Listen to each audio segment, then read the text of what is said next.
¿Cómo van con el trabajito?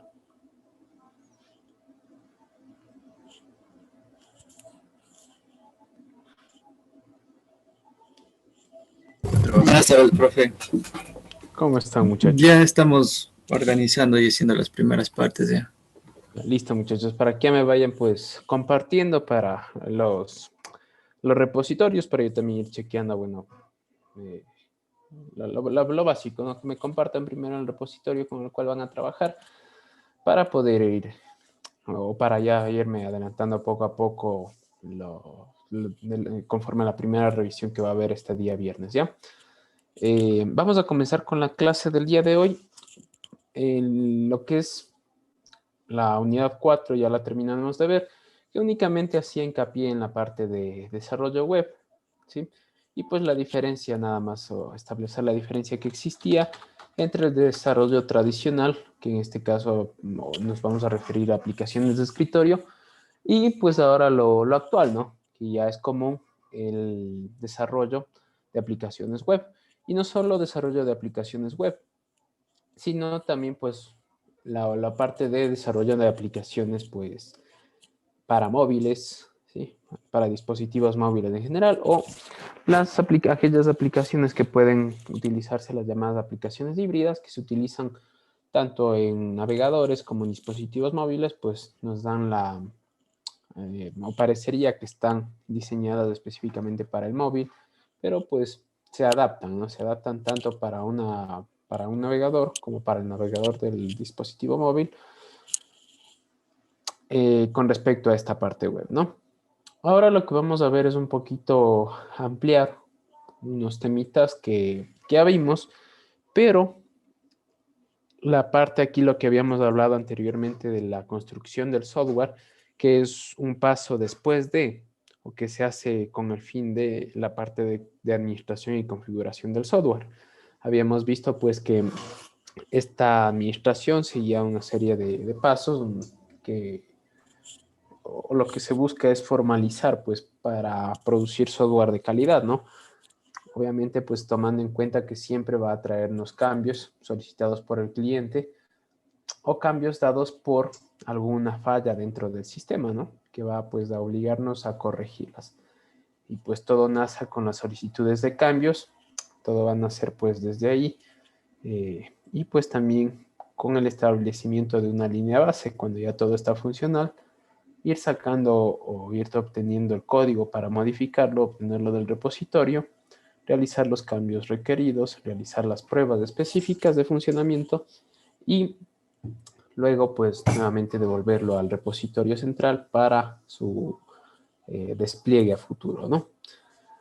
Pero justamente hablábamos sobre la integración continua y el despliegue continuo, ¿no? Ya vamos a ver unos temitas dentro de lo que vamos a ver hoy, pero lo que hoy me quiero enfocar es en un tema que se está hablando bastante, ¿no? Es sobre la parte de DevOps. ¿Alguien me puede decir si es que ya han escuchado este término o si lo están viendo en alguna otra materia? Me parece que lo están viendo con algo con metodologías ágiles, no estoy muy al tanto. Sí, profe, ya estamos trabajando en esa materia con DevOps. Ya. ¿Quién me puede decir que una definición de DevOps?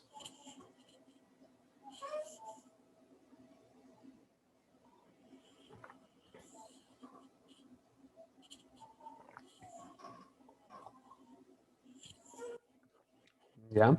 ¿Qué es el backlog?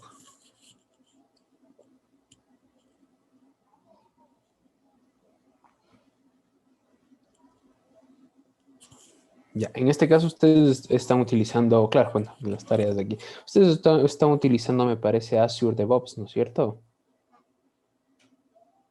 Sí, Ya. Vámonos a centrarnos en en el término de DevOps, ¿sí? Concentrándonos o dándoles una primera introducción, viene a ser, pues, como les digo, un término bastante utilizado actualmente dentro del desarrollo de software, ¿sí? Y pues esto viene pues en conjunto con lo que están viendo de metodologías ágiles, pero también esto se lo asocia con la transformación digital, ¿no? Y con lo que es la entrega continua o el desarrollo ágil, pero viene pues de la fusión de dos palabras, ¿no? Por una parte de la parte de desarrollo o development y la parte de operaciones u operation, ¿no? Por un lado, pues tenemos la parte de desarrollo que se realiza, ¿no? Va dentro de un proyecto de desarrollo de software, está inmersa la parte de desarrollo. Van a existir los desarrolladores, quienes van a crear el código, van a desarrollar varias actividades para generar una aplicación, ¿no? Para construir una aplicación. Pero, por otro lado, está la puesta en marcha de dicha aplicación, es decir, pues ponerlo en producción, instalarlo pues en los equipos del cliente o desplegarlo si es que va a ser un software como servicio, desplegarlo en nuestro servidor y que sea accesible a todas al cliente en sí, ¿no? Entonces, esta parte de DevOps viene dado por esta combinación, tanto del desarrollo como por la parte de operaciones, es decir, la puesta en marcha. Y justamente nos habla de integración continua y despliegue continuo, porque lo que se busca aquí es la automatización de todas estas actividades. Si nosotros pues pensamos hace unos años atrás, pues lo que se hacía es ir desarrollando, ir probando, ir encontrando errores antes de desplegarlo a la producción, un sistema. Y pues esto venía a ser un proceso un poco, bueno, no un poco, ¿no? Sino bastante pesado, dependiendo de la complejidad del sistema. Y en este caso, pues justamente se van desarrollando continuamente herramientas que nos permitan realizar estas tareas, pues de ir realizando primero las pruebas y una vez que se han realizado las pruebas y son o se admite como aceptable un código que hayamos modificado, este se hace o se le envía al repositorio central, al sistema de control de versiones, ¿no? Entonces, existen ya herramientas que nos van a permitir realizar estas pruebas para pues integrarlo directamente en la rama principal, ¿no? Y por otro lado, esto hablando de la integración, pero por otro lado, hablando de la entrega continua, se habla pues de liberar pues una versión específica de una aplicación, de un sistema, para que pueda ser pues utilizado por los clientes, ¿no? O por los usuarios finales. En cambio aquí pues lo que se busca es que estas tareas que antiguamente pues bueno, no tan antiguamente, sino que hablando, pues, como anteriormente tenían que hacerse manual, de forma manual, se realicen automáticamente, es decir, pues construir, si es que estoy haciendo en Java, pues construir el jar, eh, coger todas las dependencias que yo necesite, todas las librerías, coger pues ciertas configuraciones para el ambiente de producción específico, si es que yo estoy hablando de un desplegable para un cliente en específico, tomar los requisitos que vengan al caso para poder desplegar mi aplicación, ¿no? Y poder entregarla directamente. Esto pues también ya lo hacen herramientas, ¿sí? Automáticamente.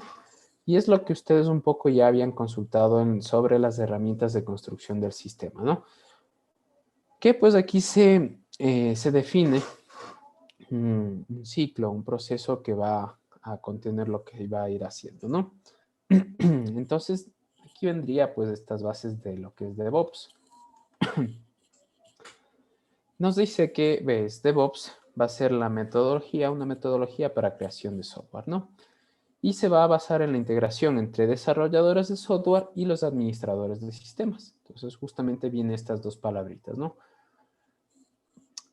Aquí nos va a permitir fabricar el software de manera más rápida y con mayor calidad, a menor coste y pues a una altísima frecuencia de entregas, ¿sí? Todo esto pues justamente con lo que ya se mencionó. Entregarlo más rápido pues porque no tenemos o no dependemos de que nosotros pues o una persona específica esté comprobando, realizando pruebas para pues asegurar la calidad del software, sino que ya existirán sistemas o ya existirán las pruebas que se realizan automáticamente, ¿no? Y pues estas también nos menciona de las altísimas frecuencias de entregas o de release, porque pues en la parte de entrega continua también ya va a estar automatizado, ¿no? Y eso, hablemos un poco de lo que es integración continua, pues aquí ya lo vimos anteriormente, decíamos que es una práctica en lo cual pues todos los miembros de un equipo van a integrar su trabajo frecuentemente, como mínimo de forma diaria, ¿no? Esto pues en relación a lo que se hablaban de los commits, ¿no?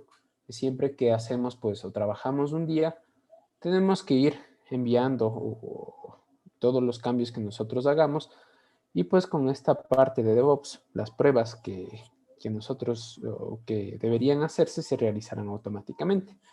Entonces nos dice que cada una de estas integraciones se va a verificar mediante las herramientas de construcción automática para detectar cualquier error de integración tan pronto como sea posible. Es decir, que nosotros nos vamos a evitar que si hemos estado trabajando en un algoritmo específico en solucionar algún problema, las pruebas que se van a realizar haciendo uso de la herramienta y que se definan dentro de la misma, nos van a pues ayudar a detectar algún error de que podemos estar omitiendo, ¿no? Por ejemplo, por ahí lo más lógico, perdón, lo más común que pasa es que dentro de sistemas, perdón, de, bueno, de líneas de código en donde apliquemos pues condicionales, pues estemos realizando mal una condición o estemos realizando mal ciertas verificaciones o ciertas transformaciones, pues nos va a permitir encontrar estos errores, ¿no? Para que no se desplieguen o que no los dejemos para el último cuando se vayan a realizar pruebas a la final, no sea una carga pesada, ¿no? Y las detectemos a tiempo. Entonces, estas herramientas de integración van a tener pues dentro de su pipeline, como se lo llama aquí, o el ciclo que se define, una parte de pruebas, ¿no? Ya vamos a hablar un poquito de las pruebas, pero esto nos va a permitir estas herramientas detectar estos problemas, ¿no? Aquí nos dice que afecta al proceso de desarrollo, ¿no? Pero no lo afecta de una manera negativa, sino pues va a añadir prácticas, buenas prácticas para el desarrollo y va a automatizar las que existan. Con buenas prácticas o con nuevas prácticas también, pues se van a definir qué hacer antes de desarrollar pues algo, ¿no? Si ya nos asignan una tarea, pues vamos a definir antes de pasarnos o lanzarnos directo al código, qué deberíamos hacer antes de, ¿no?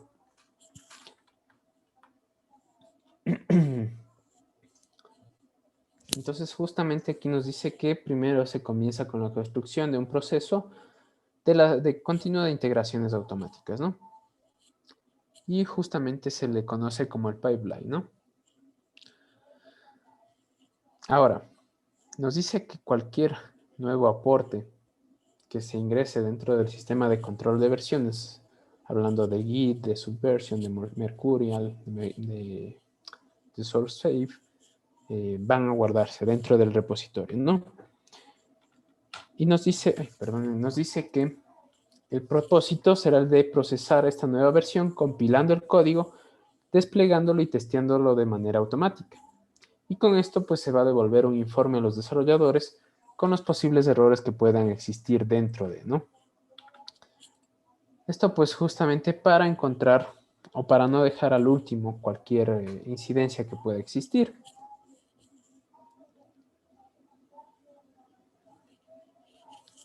Entonces aquí nos dice que pues ya cuando generado este informe y corregido los errores, cuando ya se pase todas las pruebas, estas se van a integrar a la rama principal, ¿no? Si hablamos pues si estamos hablando del uso del sistema de control de versiones con un flujo de trabajo específico. Si habláramos de Git Flow, pasar lo que está de develop a master, ¿no? Y aquí nos dice que una forma sencilla de ver este proceso es en la ejecución de los tests, donde nos dice que van a aplicarse estos tests en el local y hasta no haber superado todas las fases de comprobaciones, no se van a subir al repositorio remoto, ¿no? Hay ciertas herramientas que nos van a permitir realizar todas estas tests, todas estas pruebas unitarias que se las conoce dentro de nuestro equipo como desarrolladores. Pero mientras no pasen todas estas pruebas, no se las van a pasar directamente al repositorio central. Antes habíamos visto o habíamos hablado que pues el flujo de trabajo en esta parte de construcción del sistema se hacía justamente de esta manera, ¿no? En el local, es decir, en el equipo del desarrollador, y luego en el equipo, en el repositorio central. ¿Por qué? Porque vamos a ver ya la temática de pruebas de los sistemas, en donde nos dice que estas pruebas deben ser realizadas de la forma más rápida, pero pues como ciertas pruebas van a ser pesadas, se realizan ciertas pruebas básicas en unos sistemas y las más pesadas en otros y en un tiempo determinado. Entonces, estas pruebas rápidas o pruebas básicas que se van a realizar van a ser en el local, ¿no? Para poder encontrar errores, corregirlos y enviarlos pues rápidamente al repositorio central. Entonces, para la integración continua, pues pese a que esto ya lo vimos, y de hecho se hizo una consulta de esto, pues algunas herramientas de integración continua vienen a ser Jenkins, Travis, GitLab, Bamboo, CircleCI y ThoughtWorks, ¿sí? Entre otras, porque existen pues actualmente muchísimas herramientas de este tipo, ¿no? Unas de las más conocidas, y si es que pues ya en su momento comienzan a ver, van a encontrarse de las que más utilizan son o Jenkins o GitLab, ¿sí? Las que más información van a encontrar, y de hecho de las que más información van a encontrar cursos, ¿no?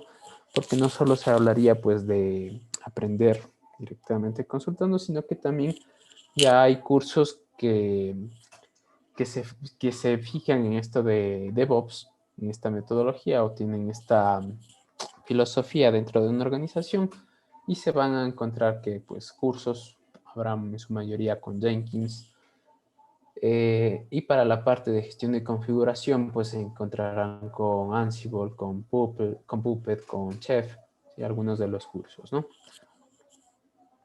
Bien, pasando a la parte de integración, o internamente dentro de integración se hablan de unas pruebas, ¿no? De los testing que se va a realizar.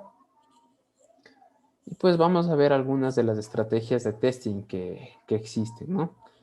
Entonces nos dice primero que la calidad de un producto de software debe cumplir ciertos requerimientos que van a ser acordados en todas las fases de entrega, ¿no?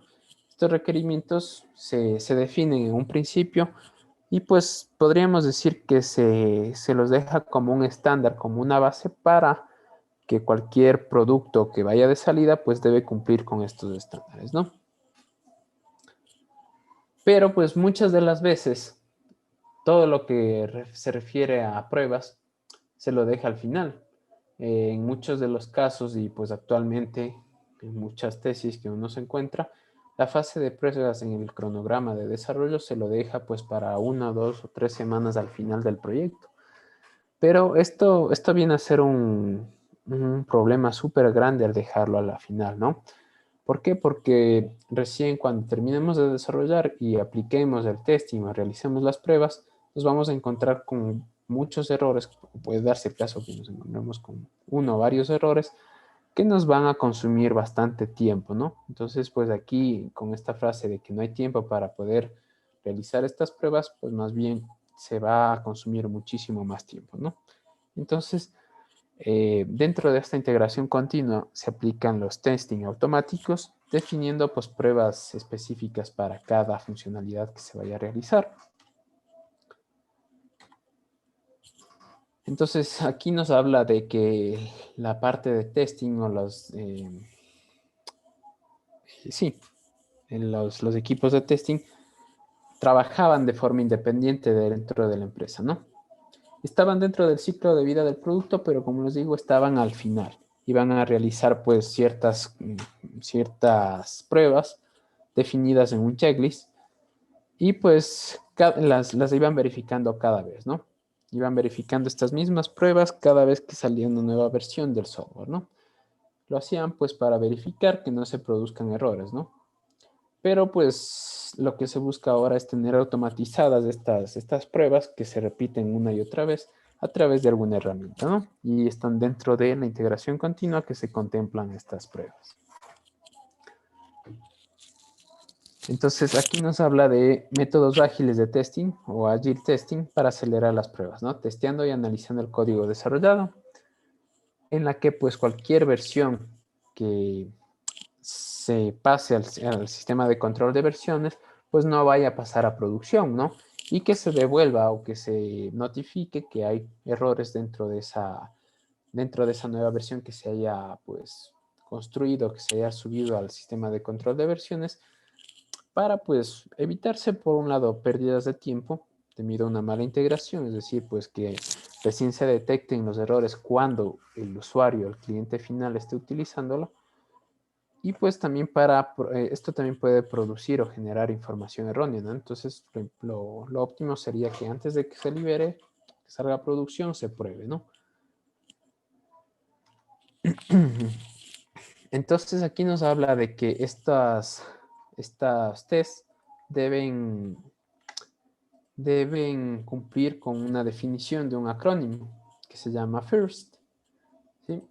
Dentro de FIRST nos dice que sean rápidas, que estén aisladas, que sean repetibles, que se autovaliden y que sean a tiempo, ¿no?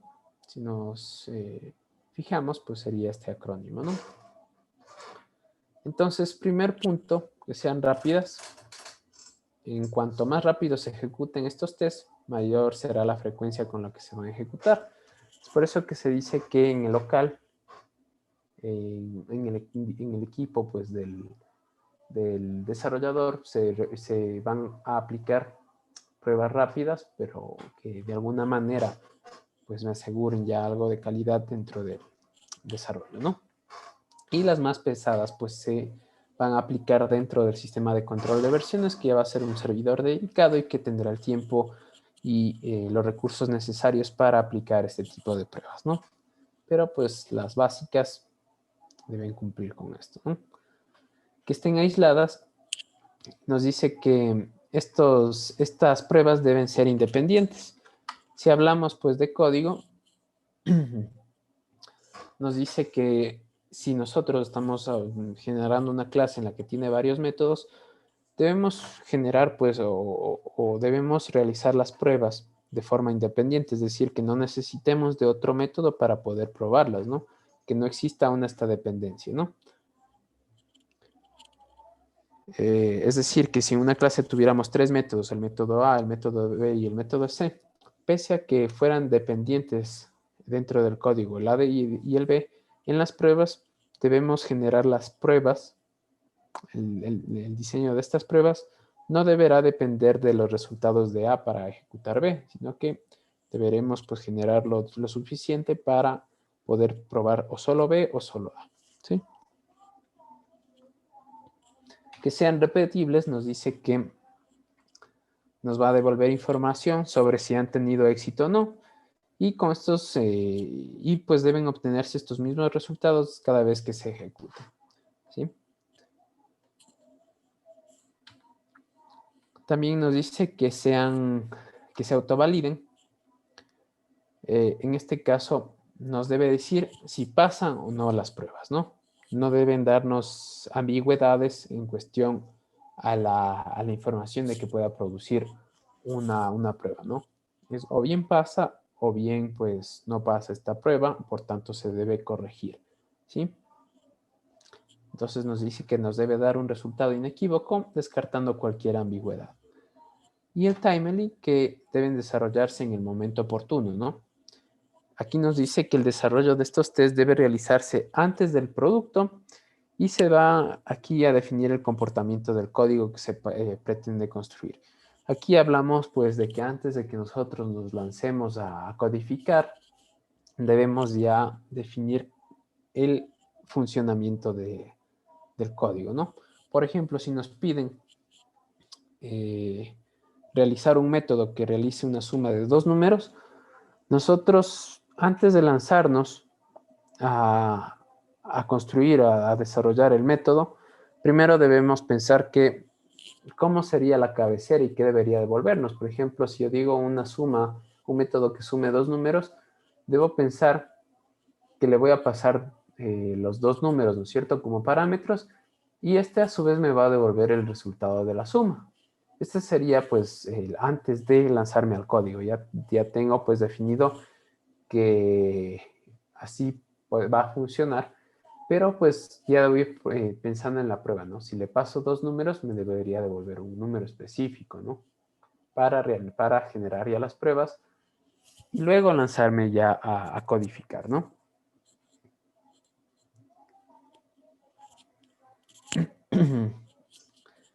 Esto se hace justamente lo que nos dice antes de codificar, porque nos dice que las pruebas que se escriban después van a requerir un esfuerzo adicional para los desarrolladores, ¿no? Es decir, que recién, pues cuando terminemos de desarrollar, deberemos, perdón, si es que dejamos las pruebas para después de concluir el desarrollo, pues se nos va a hacer un poco más, se nos va a hacer más pesado el trabajo, ¿no? Porque muchas de las veces cuando nos piden que desarrollemos algo, nos lanzamos directo al código, ¿no?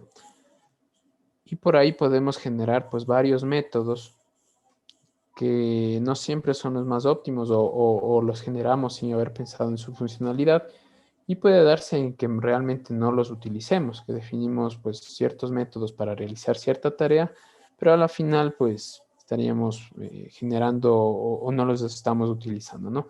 Entonces justamente aquí nos dice que en estas estrategias primero eh, pensemos en las pruebas que se va a realizar para verificar la funcionalidad de un método específico antes o de una clase específica antes de lanzarnos al código, ¿no?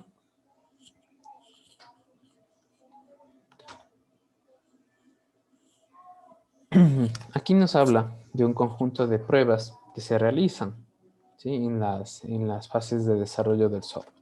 Son pruebas que son clasificadas según pues quién las vaya a hacer y ya vamos a ver el por qué, ¿no? Pero estas pruebas va a ayudar a contextualizar y a guiar a los equipos durante la integración de las pruebas, ¿no? Para garantizar la calidad del producto que vayamos a desarrollar.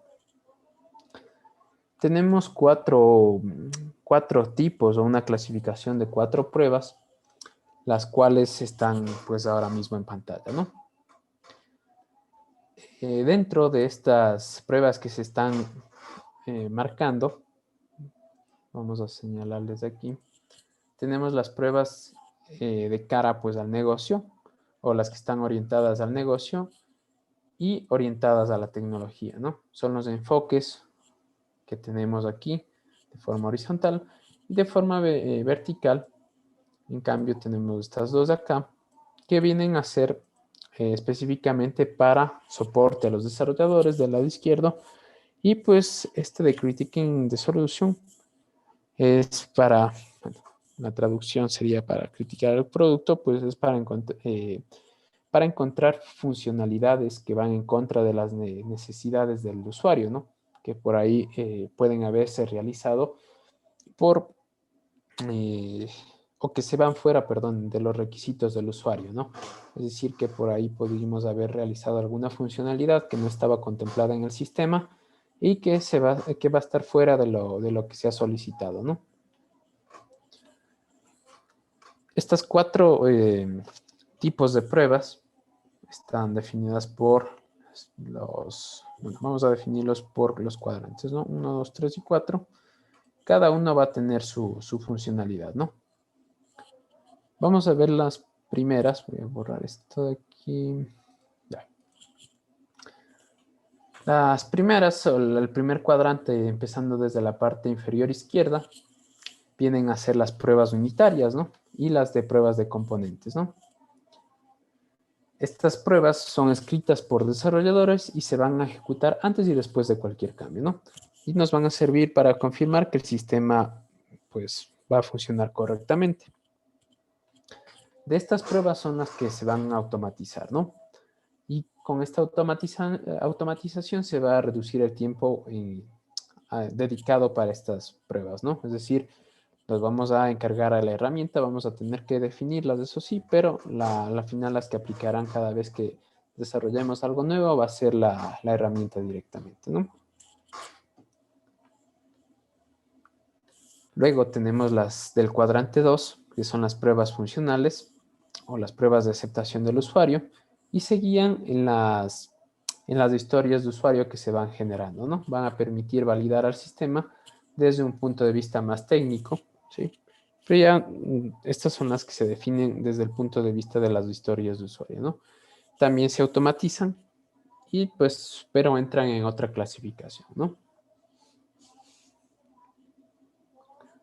Luego tenemos las pruebas de validación. Aquí ya se prueba se realiza una comprobación de las pruebas de aceptación a nivel del sistema, ¿no? Se ejecutan de forma manual debido a la implicación de las pruebas de aceptación del usuario. Van a existir pruebas exploratorias y pruebas basadas en diferentes escenarios, ¿no? Esto, pues, como nos dice, ya es un proceso manual para, pues, verificar que todo esté funcionando correctamente. Y finalmente las pruebas de calidad. Bueno, aquí vamos a tener lo que decíamos, ¿no? De pruebas de que no es, que no se ingresen funcionalidades que no se han contemplado dentro de las necesidades del usuario, ¿no? También se automatizan y pues también existen herramientas que nos permiten realizarlos, ¿no? Aquí nos dice pruebas de usabilidad, pruebas de seguridad, pruebas de estabilidad, son pruebas que se realizan internamente, ¿no? Las de seguridad con alguna herramienta específica, las de estabilidad, pues si cargamos datos en forma masiva, o las de usabilidad, pues qué tantos clics o qué tanta información o qué tantas navegación, qué tanta, sí, interacción debo realizar para realizar pues una tarea específica, ¿no? Eh, bueno, ustedes ya lo verán en semestres superiores sobre esta parte de testing, ¿no?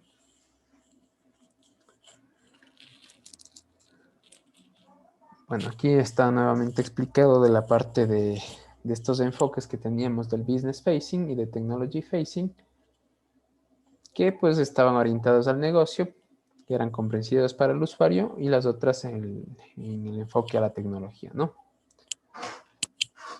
Y las otras que teníamos, las del soporte de desarrollo y las de críticas del producto, ¿no? Y aquí ya se habla de una pirámide del testing. Vamos a ver que hay dos pirámides que se toman en cuenta aquí. La una de las, o la primera forma corresponde al testing tradicional que se realizaba.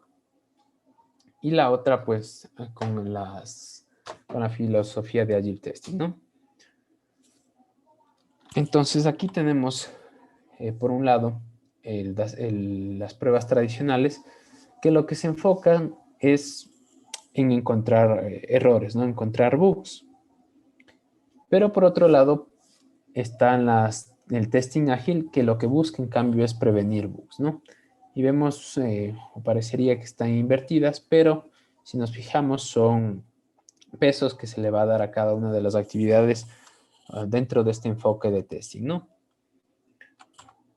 Por un lado nos dice que estas pruebas tradicionales se van a llevar o se llevan a cabo utilizando planes de prueba de forma manual, ¿sí? Esto pues consume tiempo, ¿sí? Consume tiempo y pues puede que no siempre sean fiables porque puede existir el factor humano o el error humano, ¿no? Yéndonos también dentro del testing tradicional, en la parte central, algunos tests se lanzan o se realizan de forma automática, los que teníamos los suites de automatización. Y en la parte final se encuentran los test unitarios. Son los test que se definen para comprobar la funcionalidad de una clase y pues dentro de esta todos los métodos, ¿no? Estos test unitarios vamos a ir probando pues cada uno de los métodos que vayamos generando, pero en esta pirámide de testing tradicional se hace con menor peso a estas funcionalidades que están, ¿no? Pero por otro lado, la pirámide del Agile Testing o del testeo ágil es diferente, ¿sí? Porque aquí se toma en cuenta, bueno, aquí me estaba pasando, como ya se mencionó antes, la pirámide tradicional, lo que se realiza es para encontrar bugs, ¿no? O para encontrar errores, pero en la otra es para prevenirlos, ¿no? Y es por eso que cambia estos pesos que teníamos, perdonen, que al lado derecho, en cambio, pues en el Agile Testing se centra en las pruebas unitarias, darle un mayor peso para pues prevenir cualquier error, ¿no?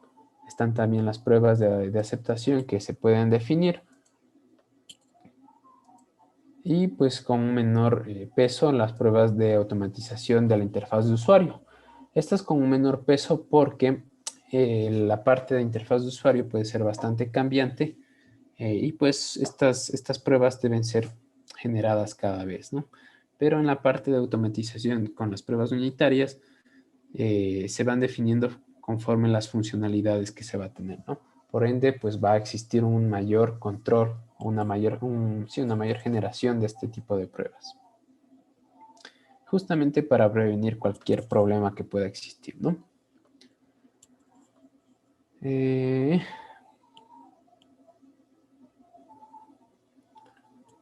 Vámonos a a lo que es llamado el desarrollo dirigido por pruebas, ¿no? Este desarrollo dirigido por pruebas es algo que ya les estaba mencionando. Nos dice que primero nos enfoquemos en la elaboración de pruebas antes de desarrollar el código. Este método nos dice que es productivo porque nos va a obligar a enfrentarnos al problema desde el punto de vista del resultado, es decir, de que sin haber generado pues el método específico para realizar alguna operación, alguna funcionalidad específica, yo ya genero las pruebas, las cuales me van a decir cómo va, cómo debería o qué resultado debería producir, ¿no? ¿Qué resultado voy a producir? Y con este pues me voy a guiar a qué es lo que voy a hacer en el código. Pese a que este desarrollo dirigido por pruebas o por test puede ser o puede parecer pesado en un principio, permite pues como desarrolladores mejorar nuestra lógica para generar o para producir un código funcional, ¿no?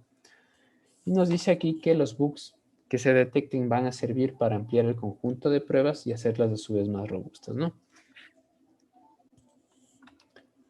Hay unas leyes que se definen dentro de TDD.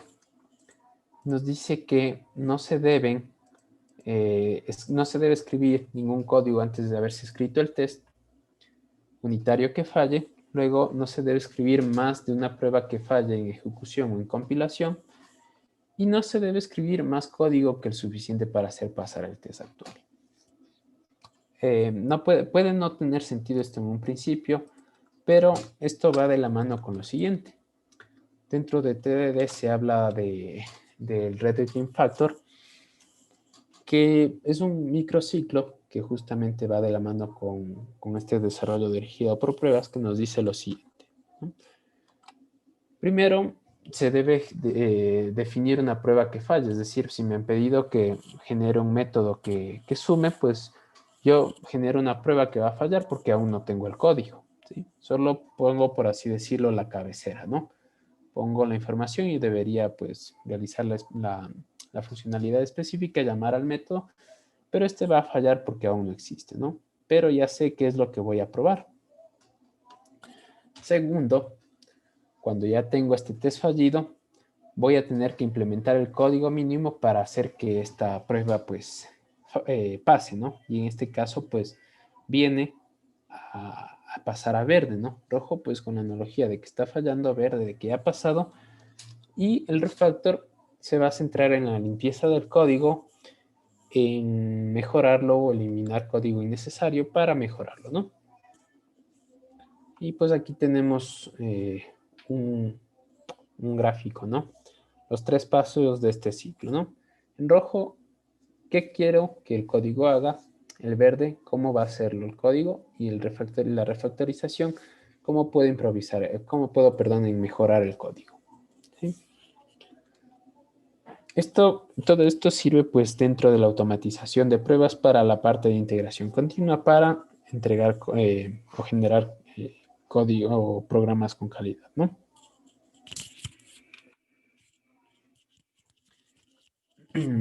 Dentro de TDD también se define lo que es el acceptance TDD o la aceptación del desarrollo dirigido por pruebas. Y aquí pues lo que se hace es analizar y discutir todos los criterios de aceptación que debe tener para generar un código de calidad, ¿no? O sea, las pruebas que debería pasar eh, el, el código el código que vamos a ir generando. Entonces aquí se van a generar un conjunto de pruebas que van a ser aceptables, de las que los desarrolladores van a disponer para poder trabajar, ¿no?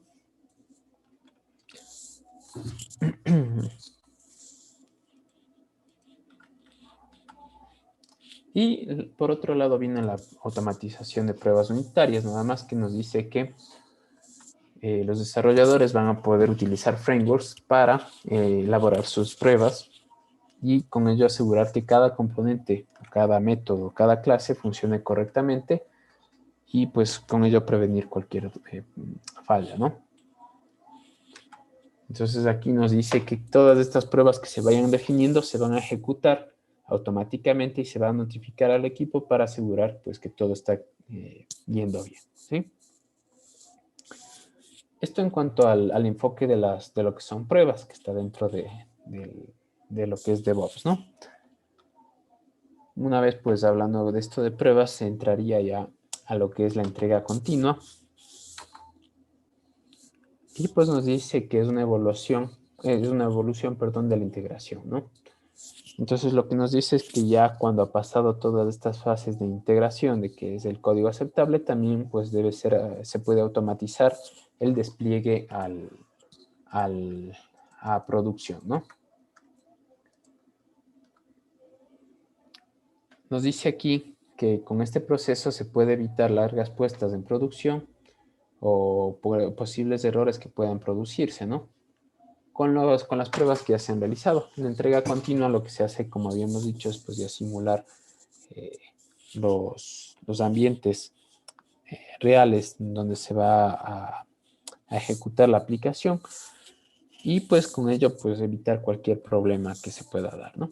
Entonces aquí vamos a ver un ejemplo de un pipeline que se ha definido, ¿no? Está con el sistema de control de versión, con el sistema de integración continua, las puertas de calidad, la aprobación y puesta en producción, ¿no? Estas fases son las que se darían un ejemplo de las fases, ¿no?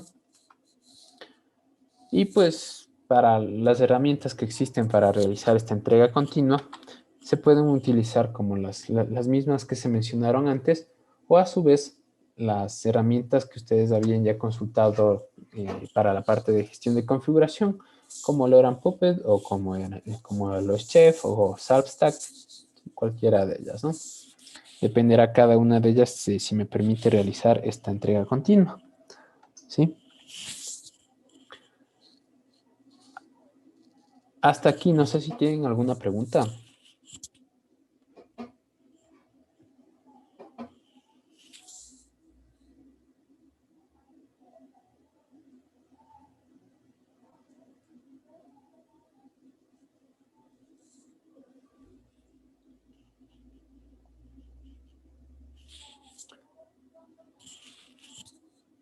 Bien. Vamos a hablar de una herramienta que existe o que apoya actualmente a toda esta filosofía de DevOps, la cual es llamada Docker, ¿sí? ¿Alguien ya ha escuchado hablar de Docker? No, Ya. Docker, pues es, vamos a ver con una pequeña introducción. Nos dice que Docker es un proyecto que va a permitirnos automatizar los despliegues de aplicaciones dentro de contenedores. Es decir, que esta herramienta nos va a permitir empaquetar todo lo necesario para que uno o más procesos o en general para que una aplicación funcione, ¿no? Es decir, que dentro de un contenedor, y aquí ya se va a manejar los conceptos de contenedor, va a tener el código fuente, las herramientas que necesite, las librerías, dependencias, ¿sí? Para que nosotros podamos ejecutar una aplicación específica. Es decir, que no tengamos que estarnos pues preocupando de que si voy a ejecutar mi aplicación que la he construido con, qué sé yo, con Python, con cierta librería y con ciertas especificaciones dentro del sistema que configure pues una variable de entorno para que apunte a cierta carpeta que me guarde cierta información o que lea cierta información de algún archivo, no tenga que estar yo realizando todas estas configuraciones, sino que dentro de uno de los contenedores, pues yo voy a tener ya toda esta información lista, ¿no? Para que cuando yo la ejecute, pues no tenga que realizar ninguna configuración adicional, ¿no? Esto va a garantizar que siempre se pueda ejecutar nuestra aplicación en los entornos para los cuales haya sido planeado, ¿no? Y nos dice justamente de que no debemos preocuparnos por el software ni las versiones que tiene nuestra máquina porque el contenedor específico va a tener todas las dependencias, ¿no? Entonces lo que se va a ejecutar es lo que esté dentro del contenedor, con lo cual pues nos podemos olvidar, por así decirlo, o nos debemos despreocupar más bien de las dependencias o de los requisitos específicos que deba tener un entorno, ¿no? Para ejecutar.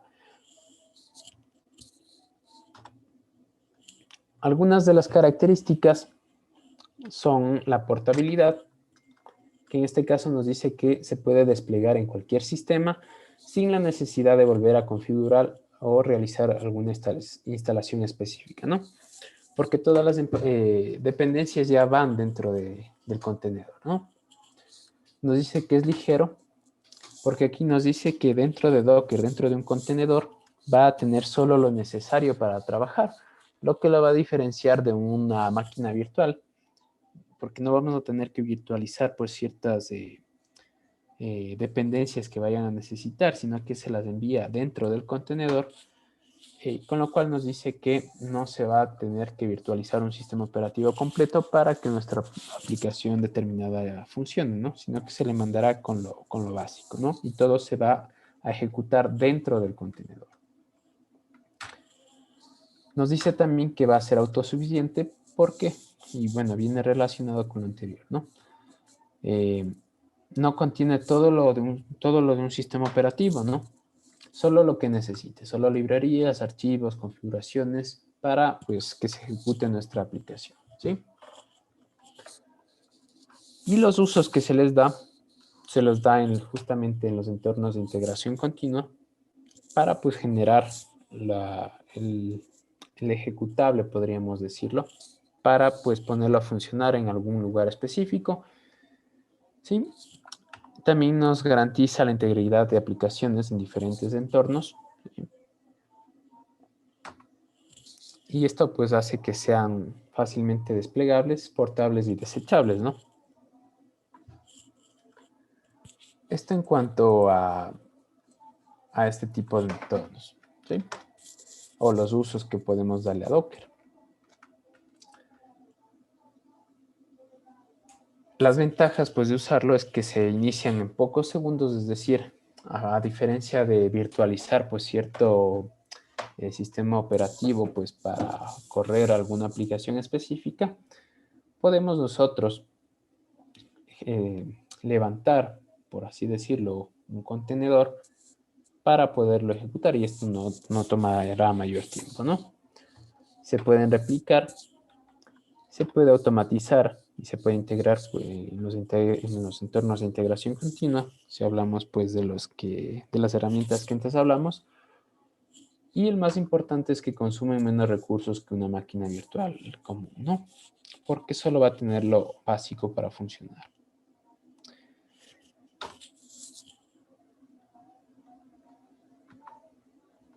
Aquí bueno, tenemos otras de las ventajas.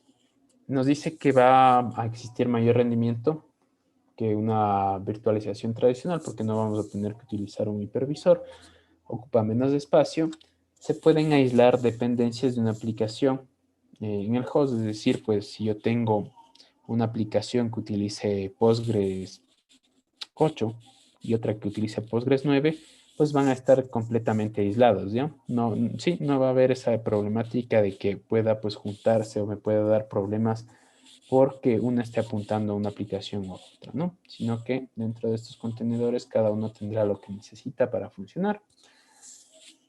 Y una de las mayores ventajas de aquí es que esto de los contenedores eh, son a la final imágenes ejecutándose, ¿no? Estas imágenes existen repositorios en los que podemos reutilizarlos para nuestros propósitos, ¿no? Es decir, que si nosotros pues necesitamos una imagen de Postgres para nuestro sistema, pues la bajamos y la vamos integrando en nuestro contenedor a construir.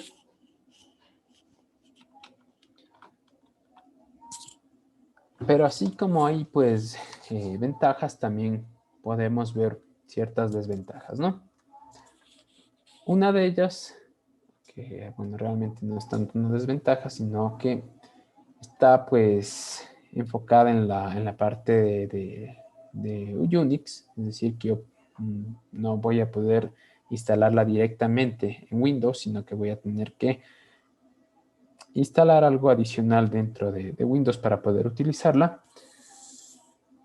Otra de las desventajas es que está soportada para arquitecturas de 64 bits únicamente. Y finalmente, puede existir errores dentro de las versiones, ¿no? Pues esto ya dependerá, aunque esta última eh, no es tan fuerte, ¿no? No es una desventaja tan fuerte porque dentro de lo que es Docker, pues siempre hay un soporte, ¿no? Entonces, estos errores, este último error sí se puede corregir, ¿no? Dentro de que estamos viendo esta introducción a Docker, y la vamos a ver nada más de forma teórica, van a realizar una tarea, ¿ya? Un trabajo en clase hasta las 4 de la tarde, que viene de la siguiente forma. En los grupos que estaban generados, pero de 2 personas, en los grupos que en un principio se comenzó a trabajar de 2, van a resolver o van a contestar las siguientes preguntas, ¿no? Primero, pues, ¿qué es Docker? Sí, para todas estas preguntas pueden utilizar eh, Internet justamente.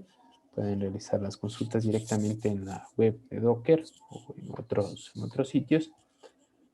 Van a definir qué es Docker, cuál es la diferencia entre un contenedor y una máquina virtual, en qué sistemas operativos se puede ejecutar Docker y los requisitos que yo necesitaría para un entorno específico, cuál es la arquitectura usada por Docker, qué es una imagen en Docker, qué relación existe entre una imagen y un contenedor. Van a buscar pues 5 imágenes disponibles de Docker y qué es un volumen en Docker, ¿de acuerdo?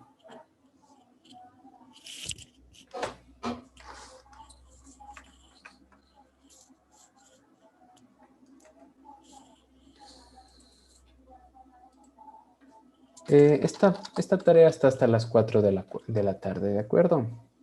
Ya les habilito ahora mismo el enlace y pues cualquier pregunta que tengan me la pueden realizar, ¿sí? Solo debes subir uno por grupo, Inge. Correcto.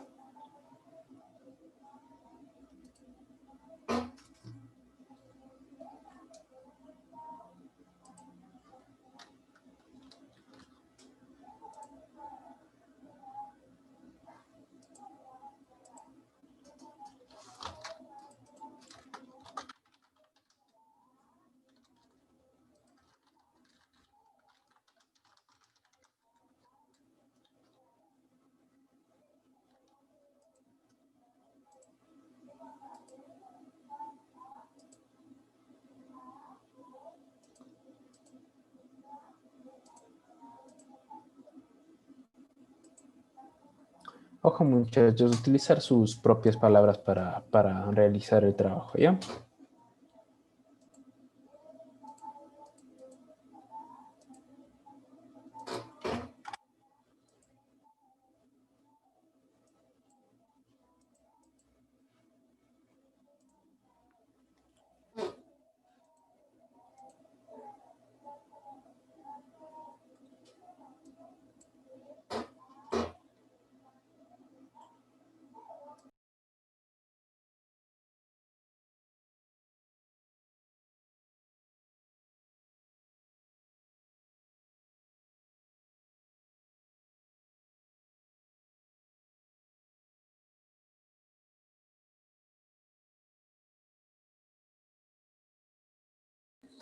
Regresamos.